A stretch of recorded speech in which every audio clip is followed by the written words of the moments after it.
For God so loved the world that He gave us His only Son. John 3:16 and 18. Ang buhay ng isang pulis has no fixed hours, no guaranteed holidays, and often no time to rest.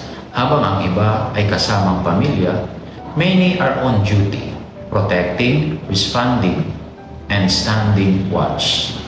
On this solemnity of the Most Holy Trinity, we are reminded that God's love is self-giving.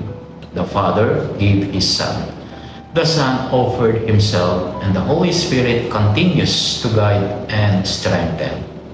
Ganito rin ang tunay na diwa ng police service.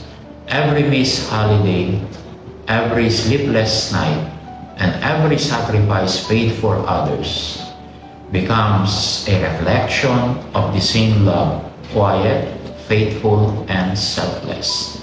To serve where no one sees, to protect while others sleep, is to live out the message of John 3:16. Real love is proven through sacrifice.